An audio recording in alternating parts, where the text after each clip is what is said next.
Okay, guys, we're going to open up to page 61. We're going to do foreign challenges leading us into World War II today. All right, as I go along, I need you guys to highlight what I have highlighted and then copy in the notes that are in red for this section. So after World War I, a lot of Americans are supporting isolationism. And remember, isolationism is not getting involved in foreign affairs that aren't ours. We're staying out of wars, we're staying out of everybody's business, and we're focusing on the U.S. and North America and South America. So we'll focus on anything in our hemisphere. Support for isolationism is going to become stronger when European nations announce that they cannot repay the money borrowed during World War I. So the U.S. isn't getting paid back for anything.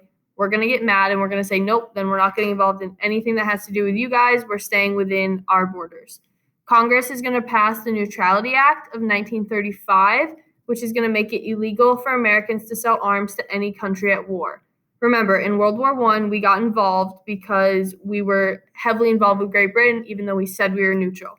So by passing this, Congress is saying, no, we're not getting involved at all, and here's how we're not doing that. So you need to copy down the blue.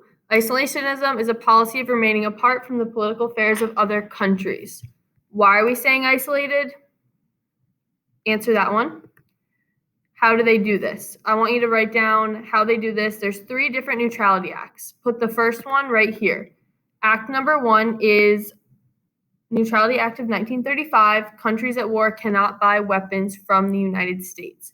So that's the first of 3 neutrality acts we're going to pass over the course of the next 5 years. This is Franklin D. Roosevelt talking about his Neutrality Act, why we're doing it, why we're isolationists, and what's happening in 1935. We're going to look at the change from the first one to the last one over the course of the next few slides. If you guys need to pause this video to keep copying some stuff down, you may do so. Okay, section 2. We're going to talk about 1937. This is when we're going to pass the second Neutrality Act.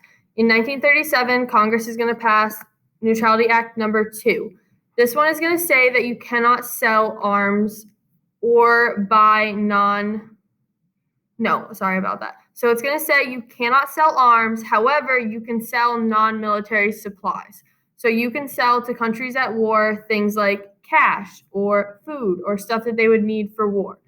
Countries could send their ships to pick up the supplies, but they have to pay in cash. They just cannot buy military weapons. So 2 years later, in 1937, we're going to shift our neutrality from we're not selling anything to countries at war to now it's just military supplies are not being sold. They can come buy from us non-military supplies. So we're slowly moving back into that. We're kind of involved, but we're still saying we're neutral. FDR is going to know that ending the Depression is his first priority. So he's going to try and find a way to get the U.S. economy out of a depression. And trade creates prosperity. So in 1937, Japan's going to launch an attack on China. FDR helps the Chinese. But because neither China or Japan actually declared war, FDR claimed that the Neutrality Act of 1937 does not apply. So he's finding a gray area in which he can do what he wants, but still say we're neutral. He's going to start selling weapons to China in 1937. Even though the Second Neutrality Act says you cannot buy or sell military weapons with countries at war, he's saying they're not technically at war. So copy down 1937, FDR sells weapons to China.